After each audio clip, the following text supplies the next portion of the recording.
जोहार साथियों, पीछे झाड़ नीचे खंड, इन्हीं दो शब्दों से मिलकर बना है झारखंड। जी हाँ, झाड़ यानी जंगल झाड़ी और खंड यानी भूभाग जमीन का टुकड़ा, और इन्हीं दो शब्दों से मिलकर बनता है मेरा, आपका, हमारा प्यारा झारखंड। झारखंड जिसकी संरचना ही अलग विशिष्ट भाषा, बोली चाली, पर्व त्योहार, संस्कृति और भौगोलिक स्थिति के आधार पर हुआ है। आज की इस वीडियो में हम बात करेंगे झारखंड के एक अति विशिष्ट पर्व करम के विषय। झारखंड के जो मुख्य पर्व होते हैं उनका जो प्रतीक चिन्ह होता है वह प्राकृतिक होता है, वह नेचर से रिलेटेड होता है। जैसे सरहुल के पर्व में सरहुल का फूल प्राकृतिक चिन्ह, जितिया में कतारी की डाली प्राकृतिक चिन्ह, सोहराय में धान की बाली प्राकृतिक चिन्ह। उसी प्रकार करम का जो पर्व होता है इसमें करम की डाली प्राकृतिक चिन्ह के रूप में दर्शाने का कार्य करती है। अब बात करते हैं इस पर्व की महत्ता के बारे में। यह पर्व जिसे मुख्यतः बालिकाएं अगुवाई करती है, और संभवतः बहुत कम ऐसे अवसर आते हैं जब बालिकाएं किसी चीज का अगुवाई कर रही हो। तो गांव की, हमारे घर की, आपके घर की बालिकाएं जो होती हैं, बहनें होती हैं, इस पर्व की अगुवाई करती हैं। तो सबसे पहले करम का जो पर्व होता है इसमें जावा मुख्य आकर्षण का केंद्र होता है। वह जावा हमें बहुत ही सामाजिक संदेश देता है और प्रकृति का तथ्य भी दर्शाता है।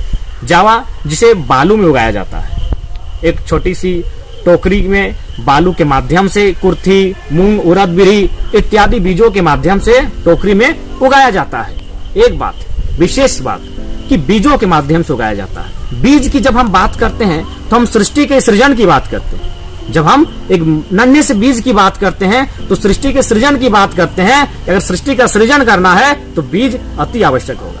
ठीक उसी प्रकार जिस प्रकार बीज के माध्यम से हम सृष्टि के सृजन की बात करते हैं, स्त्रियां सृष्टि सृजन की एक और रूप होती है जिनके गर्भ में सृष्टि का सृजन होता है। इसलिए इस पर्व की अगुवाई बालिकाएं करती है। जी हाँ, और जो बहनें होती हैं अपने भाइयों को उनके कर्मों से परिचित करवाती हैं कि आपका क्या कर्तव्य है। बीजों के माध्यम से वो बताती है कि संसार को अगर बनाए रखना है, की गति को अगर बनाए रखना है तो बीज जिनके माध्यम से पेड़ उगेंगे, जंगल बनेगा, फल फूल सब्जियां निकलेंगी, तभी संसार चल पाएगा। साथ ही साथ आबाद का अर्जन कैसे करना है इस बारे में भी बहनें इस करम पर्व के माध्यम से अपने भाइयों को बताती हैं और एक संदेश देती। इसमें हम एक वैज्ञानिक आधार यह भी लगा सकते हैं कि मान के चलिए आदि मानव के बारे में हम सभी जानते हैं कि आदि मानव पहले खाना बदोश था। आज यहाँ खाता था, कल वहाँ खाता था, कभी छीन कर, कभी लूट कर, कभी मार कर खाता था, और मुख्यतः वह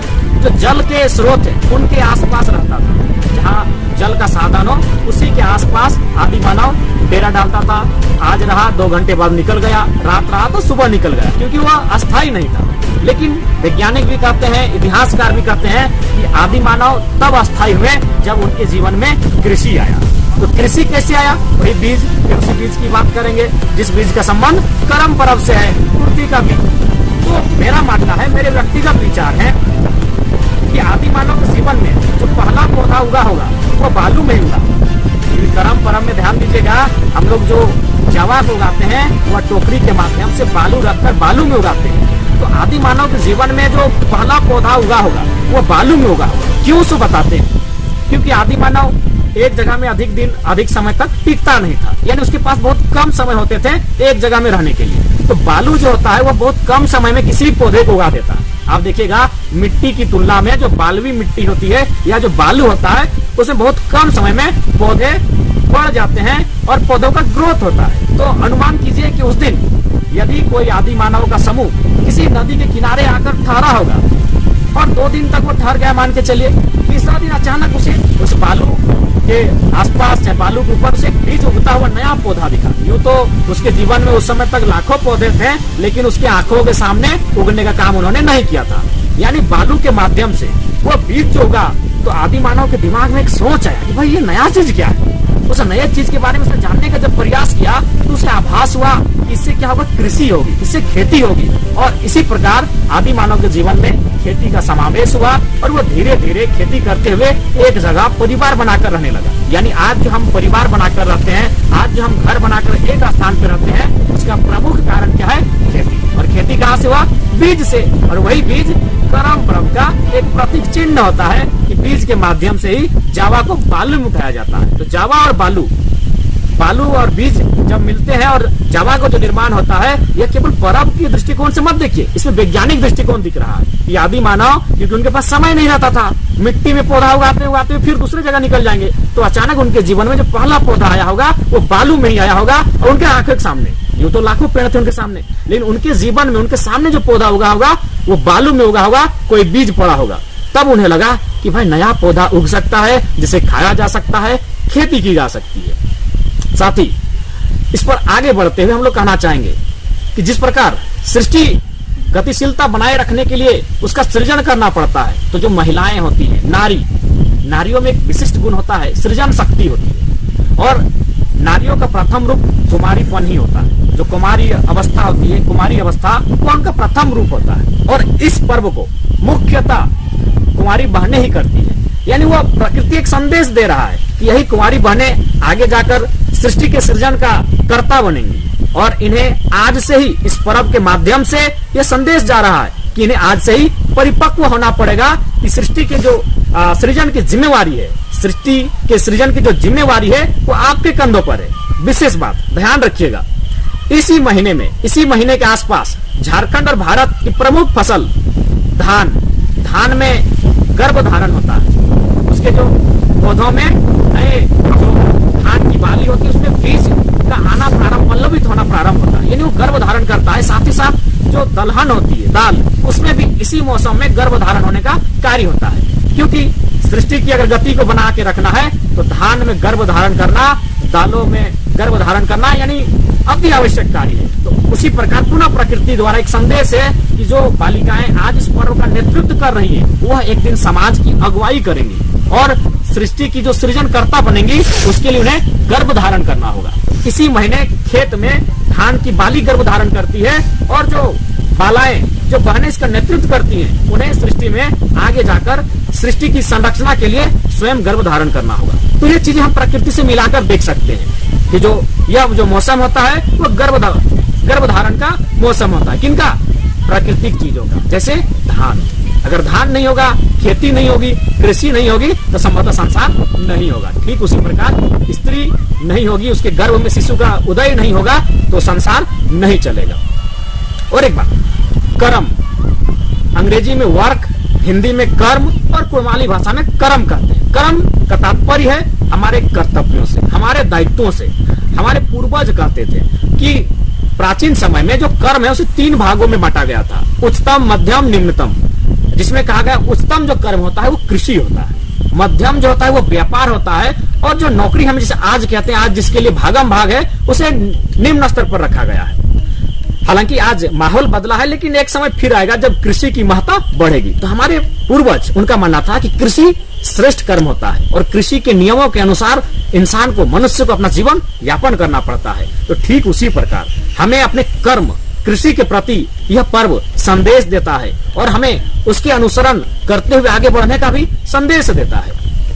और एक बात, क्योंकि इस पर्व की अगुवाई बहन लोग करती हैं, बालाएं करती हैं, तो कह सकते हैं हम ये जो संसार है, यह एक उपवन है, यह एक संसार बगीचा है। यह जो सुंदर सा संसार हमारे आंखों के सामने है, यह एक बगीचा है। और जो बालिकाएं हैं वह इस बगीचे की, नामों में भी देखिएगा लड़कियों के नाम होते हैं। पुष्पा, इसका मतलब होता है फूल। सुमन, उसका मतलब भी होता है फूल। कुसुम, उसका भी मतलब होता है फूल। तो ऐसा हमारे पुरखे कहते हैं कि ये संसार जो एक सुंदर सा बगीचा है, और इस बगीचे को और सुंदर बनाने के लिए जो आवश्यक होती है वो फूल होती है। और हमारी जो बहनें हैं, कुमारी बहनें, वो उस बगीचे की फूल होती है। इसलिए इस पर्व की नेतृत्व जो है, अगुवाई जो है, बालिकाएं करती है। इसमें एक विशेष बात, अनुशासन, जहाँ जावा के माध्यम से, जावा से लेकर डायर पूजने तक एक अनुशासन की प्रक्रिया को भी देखने को मिलता है। जैसे नियमित तौर पर सुबह शाम जावा को जगाने के लिए बहनें नृत्य करती हैं, और ये 9 दिन अथवा 11 दिन, जो भी परिस्थितियां हैं उस क्षेत्र की, 9 दिन या 11 दिन, वे अनुशासन पूर्वक अपना दिनचर्या को रखती है।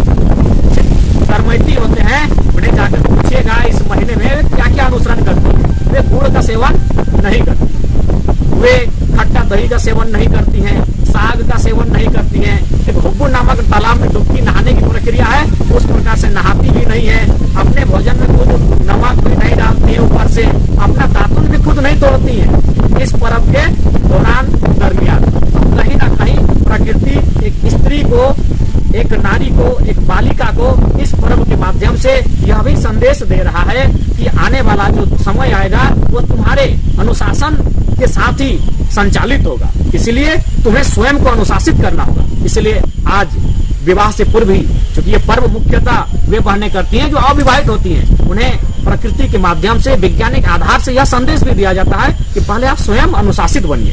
तो ठीक इसमें इसी प्रकार 11 विधि विधान नियम है जिनका अनुपालन करते हुए, जिनका अनुसरण करते हुए अनुशासन पूर्वक, शिष्टाचार पूर्वक बहनें इस पर्व को आगे बढ़ाती हैं और जावा बुनने से लेकर, जावा उगाने से लेकर वह करम डायर पूजने तक जाती है। तो इस पर्व की बहुत ही महत्ता है।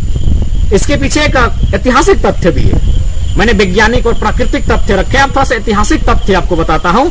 ऐतिहासिक तथ्य है, झारखंड के क्षेत्रों में प्रचलित कथा है कि कर्मा और धर्मा नामक 2 भाई हुआ करते थे। कर्मा कर्म के साथ जीवन जीने के लोगों को प्रेरित करता था और धर्मा धर्म पूर्वक यानी अनुशासन, नियमता, लोगों पर उपकार करते हुए, लोगों पर दया दृष्टि रखते हुए जीवन को संचालन करने के लिए लोगों को प्रेरित करते थे। तो चूंकि कर्मा भाइयों में बड़े थे, इसीलिए उनको आदर्श मानते हुए यह पर्व मनाया जाता है। ऐतिहासिक तथ्य के आधार पर ऐसा मान्यता है। और एक मान्यता छत्तीसगढ़ राज्य की है। एक राजा थे आदिम काल में, वे बहुत ही मुसीबत में फंस गए। एक दिन वे तब किसी ने उन्हें सलाह दी कि आप कर्मशेनी देवी की पूजा अर्चना करें ताकि आप मुसीबत से, विपत्ति से बाहर आ सके। तो उन्होंने वही करम की डाली को अपने आंगन में गाड़कर रात भर नृत्य गान करने का काम किया था और सुबह होते होते सुना गया था कि उनके जो मुसीबत हैं वो बहुत दूर, कोसों दूर निकल गए थे। तो ठीक 2 कथाएं, इस प्रकार अन्य कथाएं भी हो सकती हैं जो ऐतिहासिक तथ्य हम कह सकते हैं, लेकिन इस पर्व का मुख्यतः जो है वो वैज्ञानिक आधार है, क्योंकि यह खेती का सीजन होता है। खेती बीज से बनता है और बीज से ही जावा का सृजन होता है और वह बालू के माध्यम से होता है। मैंने आपको कहा कि बालू में बहुत कम समय में कोई भी फसल जो उगता है वो बालू में ही उगता है। इसलिए आदि मानव के जीवन में भी जो पहला फसल उगा होगा उनकी नजरों के सामने वो बालू में ही उगा होगा। तब उन्होंने प्रेरणा लिया कि चलो खेती की जाए, कृषि की जाए और परिवार बनाकर, घर बनाकर, एक जगह डेरा डालकर जम कर रहा जाए। और विशेषतः हमारी बालिकाएं इस पर्व की अगुवाई करती हैं और आज भले वो कुंवारी हैं, लेकिन एक दिन उन्हें समाज में आकर अपने कर्तव्य का निर्वहन करना होगा और उन्हें सृष्टि की सृजनकर्ता बनना होगा। तो ठीक उसी प्रकार